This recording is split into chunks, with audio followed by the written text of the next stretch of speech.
Hi guys, today I'm going to be doing a tutorial in Photoshop Lightroom and just kind of going through how I edit my photos and how I get them to look very, very natural but very light and airy and pretty, as well as just kind of an overview of what I think about it since I did recently get it. Just if you are thinking about purchasing it, what I think and what the pros or cons are.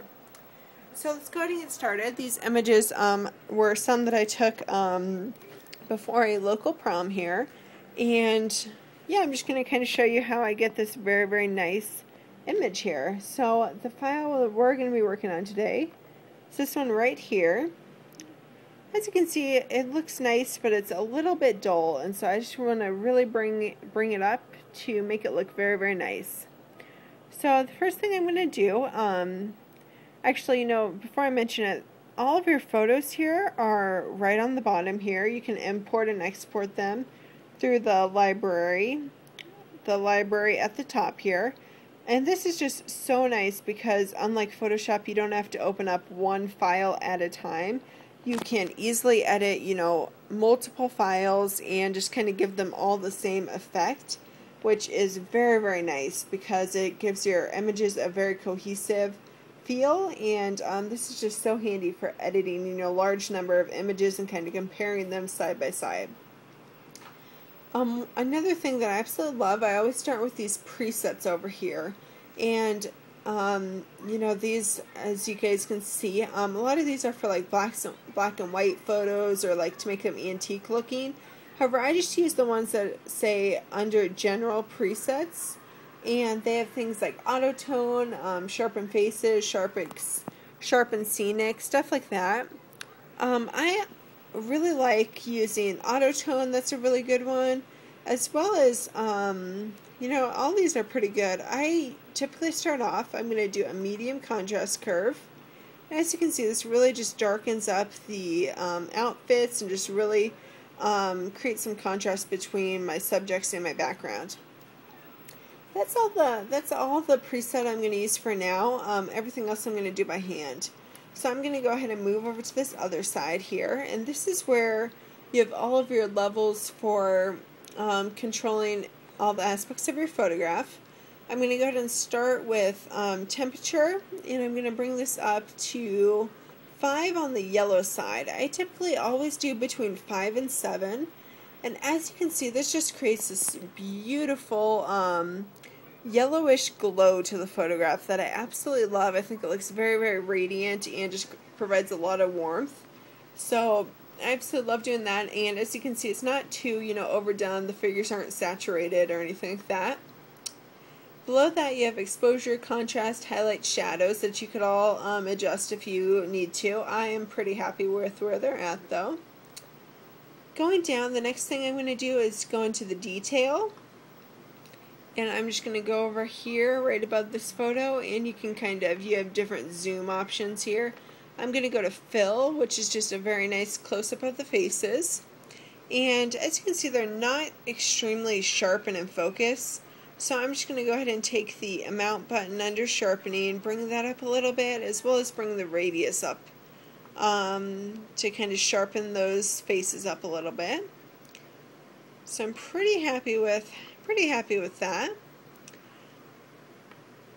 So then I'm going to move on to the last level here, and this is under noise reduction, called luminance, and I absolutely love this. I'm going to go ahead and bump it up to about 20.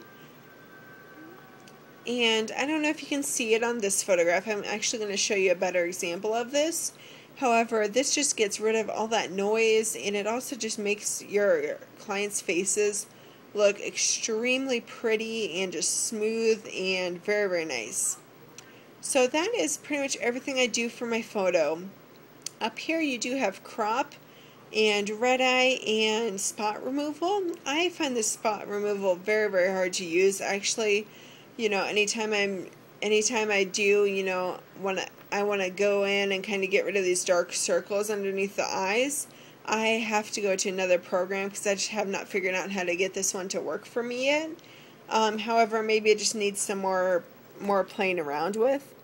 As well, I think the biggest con is that there's no cloning cloning brush or, you know, smudger or anything like that. So anytime I want to really remove anything, like for a couple of these, Emily had she had a strap right here that was kind of hanging out, and I'm actually going to have to go into regular Photoshop and kind of get all of those out.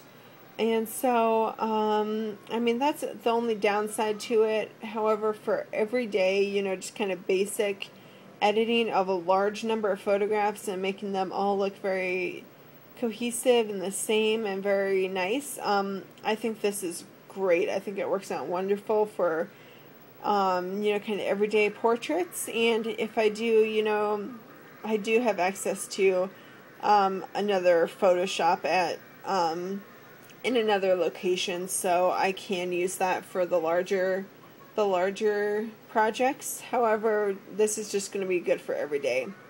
So that's pretty much all I do to the photo. Let me go ahead and show you. So this is the unedited one versus the edited one. Just a lot cleaner, a lot more professional looking, and a lot more radiant. Lastly, I'm just going to go ahead and compare two photos that really show you that luminance tool. So this is just an unedited photo. I'm going to zoom in on their faces. As you can see, I mean, you'll be able to see the difference very, very shortly. So there's that, the unedited one, versus edited. And this is about at a 20% luminance. And as you can see, the faces just look so much more radiant. They look so much softer. Partially that is because, you know, I went in and did those under eye circles out. However, you know, just the skin just looks so much nicer. Oh, sorry guys. I was just kind of trying to zoom you in and out. But yeah, the skin just looks very soft. It looks smooth, it looks even, and it looks radiant. So that's probably one of my favorite features of this program. However, yeah, this is pretty much how I edit my photos, and I just think this is really, really great for every day. You know, like I said, lots of photos, and I've been able to have really good success with this. So I would absolutely recommend it if you're looking to buy. Thanks so much for watching. I hope this helps you guys out. Have a great day. Bye.